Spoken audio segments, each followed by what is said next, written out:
دوستان محترم، اگر ابھی تک آپ نے اصطفیٰ للفقہ چینل کو سبسکرائب نہیں کیا ہے تو ابھی سبسکرائب کر کے بیل آئیکن کو پریس کر لیں تاکہ مسائل شرعیہ کی نوٹیفیکیشن آپ تک پہنچتی رہے اور آپ علم دین حاصل کرتے رہیں۔ ساتھ ہی ویڈیو کو لائک اور شیئر ضرور کریں۔ جزاک اللہ خیرا۔ بسم اللہ الرحمن الرحیم۔ السلام علیکم ورحمۃ اللہ وبرکاتہ۔ ناظرین کرام، 5 صورتوں میں غسل کرنا فرض ہے۔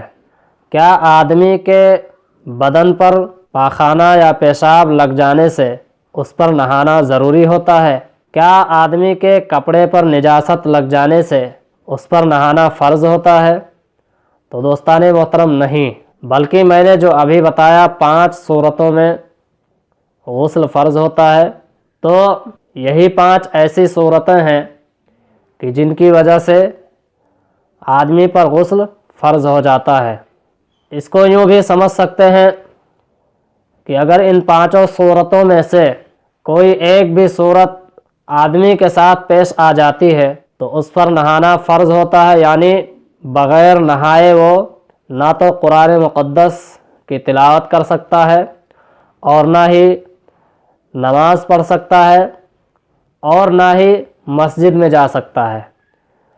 اگر وہ شخص بنا نہائے بغیر غسل کیے ہوئے وہ مسجد میں چلا جاتا ہے یا قرآن شریف کی تلاوت کرتا ہے یا نماز پڑھ لیتا ہے تو یہ سارے کام اس کا حرام ہوگا۔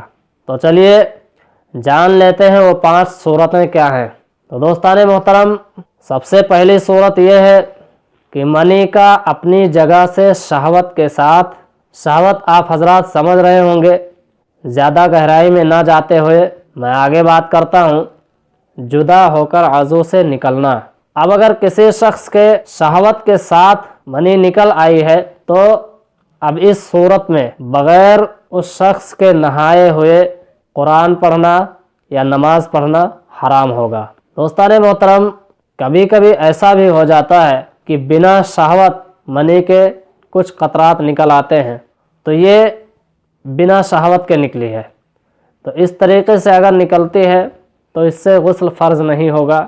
دوسری صورت یہ ہے کہ احتلام ہونا، یعنی سوتے میں منی کا نکل جانا، جسے انگلش میں نائٹ فال کہتے ہیں۔ تو اگر کسی شخص کے ساتھ یہ معاملہ پیش آ جاتا ہے تو اس شخص پر نہانا فرض ہوتا ہے، اسے یوں بھی کہہ سکتے ہیں کہ اس پر نہانا ضروری ہوتا ہے۔ اور تیسری صورت یہ ہے حشفہ، یعنی سر ذکر کا عورت کے آگے یا پیچھے یا مرد کے پیچھے کے مقام میں داخل ہونا۔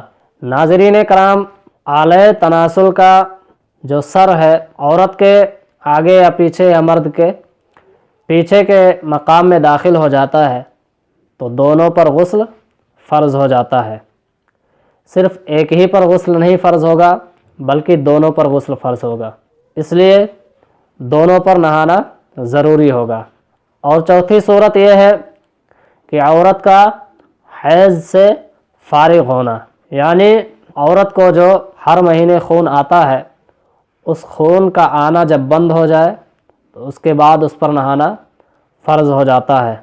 اب وہ عورت اگر بغیر نہائے بنا غسل کیے ہوئے نماز پڑھتی ہے یا تلاوت کرتی ہے تو یہ اس کا کرنا حرام ہوگا۔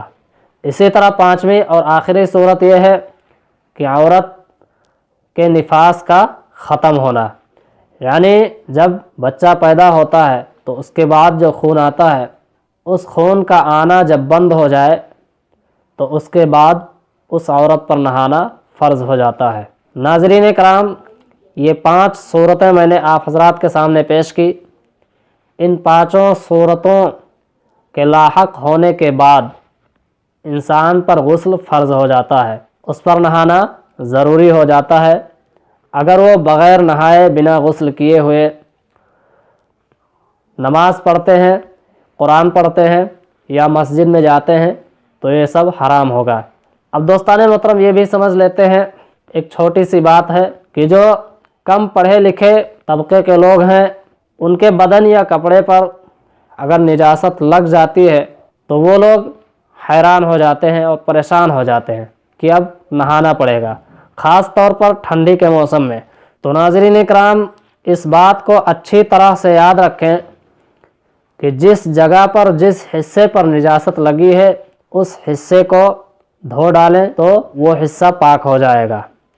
اگر بدن پر لگی ہے نجاست تو بدن کے جس حصے پر نجاست لگی ہے اس حصے کو دھو ڈالیں تو آپ کا بدن پاک ہو جائے گا، نہانے کی ضرورت نہیں ہے۔ جیسا کہ میں نے بتایا کہ 5 صورتوں میں آدمی پر غسل کرنا فرض ہوتا ہے، تو ان 5 صورتیں جب پیش آئیں گی تبھی اس پر نہانا ضروری ہوگا، ورنہ آپ نجاست کی جگہ کو دھو لیتے ہیں تو آپ پاک ہو جائیں گے۔ زیادہ گھبرانے اور پریشان ہونے کی ضرورت نہیں ہے۔ امید کرتا ہوں آپ حضرات اچھے طریقے سے سمجھ گئے ہوں گے۔ اللہ رب العزت کی بارگاہ میں دعا ہے کہ اللہ تبارک و تعالی ہم سب مسلمانوں کو اہدنا الصراط المستقیم پر چلنے کی توفیق عطا فرمائے اور شریعت مطہرہ پر عمل کرنے کی توفیق عطا فرمائے۔ آمین آمین یا رب العالمین۔ السلام علیکم ورحمۃ اللہ وبرکاتہ۔